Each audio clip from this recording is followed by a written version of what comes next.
This time around, we have a seamless world, all right? A world without any loading time, a world where you can explore. It's set in a city, a modern city, so it's set in present day. It's set in during one night, and you basically explore this modern city, and you explore Dracula's castle, which is part of the city. So the city has grown around the castle. We have a free camera, which gives you the ability to look around and see if you missed anything. And we have a world that gets progressively opened. As you progress through the story, you will get to explore new areas, and as the city becomes bigger, you'll need to teleport to and from the castle and the city, and you find an item that allows you to do that.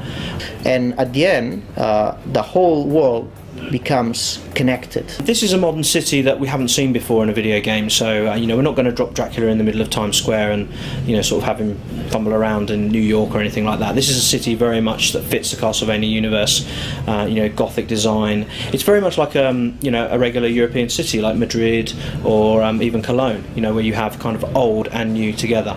I think people is going to be both pleased and surprised about our take on how a modern Castlevania city would look like. And that was key in the design choices that we made for the city, that it felt like a Castlevania game.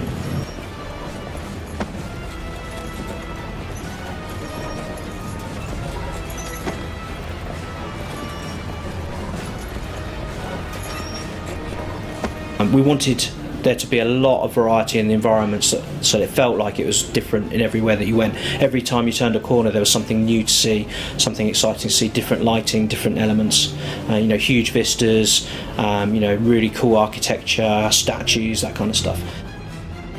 We are in Spain, in an area called Castile, which is basically castle area, and there are a lot of castles here that we were able to take inspiration from.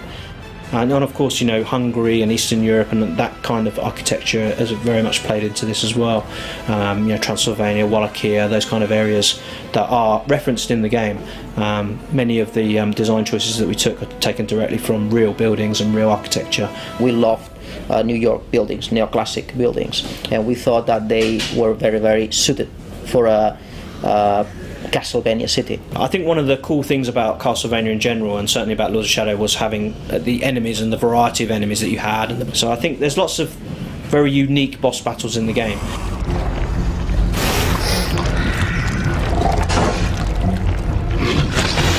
You're going to see lots of new enemies and new characters that you haven't seen before, especially being set in a modern era, having modern weaponry or modern enemies to go up against is an interesting proposition, especially when you have these kind of older swords and chaos claws and whips and stuff.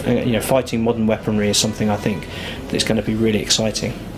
Satan coming back to Earth is a real danger, and is something that's a threat that's there throughout the whole game. And I have to say that Satan this time around, he knows that he's facing a very powerful foe.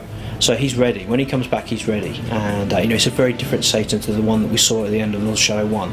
Not just in design terms, but in terms of character, in terms of how he's evolved as a character and his motivations and the things that he wants to achieve in coming back to take over the world. So what's really cool is the confrontation between Dracula and Satan is very, very powerful. And I think it's going to really satisfy players to see the changes that we've made to Satan as a character. The fury, your hate, and your vengeance. I am your destiny!